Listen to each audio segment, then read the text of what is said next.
the Bank of Canada has raised its benchmark interest rate by another 25 basis points, marking the first time the figure has hit 5% since 2001. Economists were expecting the move after StatsCan announced that a net 60,000 jobs were created in June.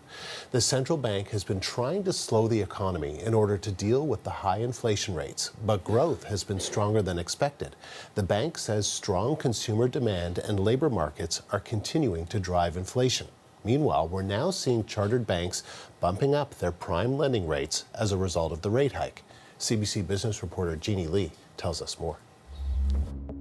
Well, we tend to follow this scenario every time the Bank of Canada moves, which is hours later, the big banks, the chartered banks, will tend to follow. And that is certainly the case again today after the Bank of Canada announced this decision at 10 o'clock. Now we have the Royal Bank of Canada, the first of the chartered banks to move up their prime lending rates. These are rates that affect basically our guidelines to what they will charge customers for various types of loans. So prime rises also by 25 basis points to 7.2%.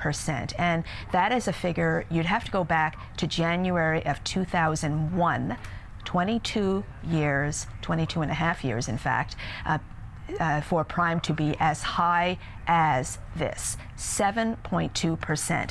And so this will affect instantly lines of credit that were so popular when that long period of time when interest rates were at rock bottom. A lot of people loaded up on their lines of credit, variable rate mortgages, some types that have floating payments, and other types of personal loans.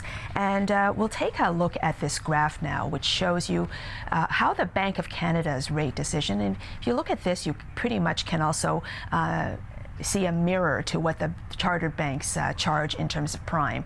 It's all going up, basically.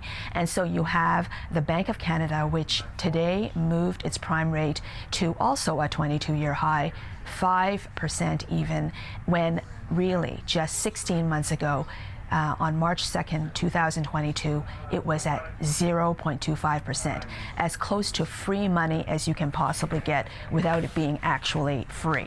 And so this increase is massive and relentless increase in a very short time really is to fight the inflation, obviously. And the fact is, though, not only are consumers grappling with inflation, they're also grappling now with those ever-rising payments on certain types of loans.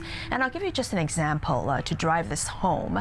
If you had a variable rate mortgage at the rock bottom period, when you could get one for, say, 1.2%, well, the payments on that $500,000 loan, and I just use that as an example, will have gone up now by over $1,200 a month, a difference of 65%. And this is fairly typical, very close to the average for the loans out there that were taken near the bottom.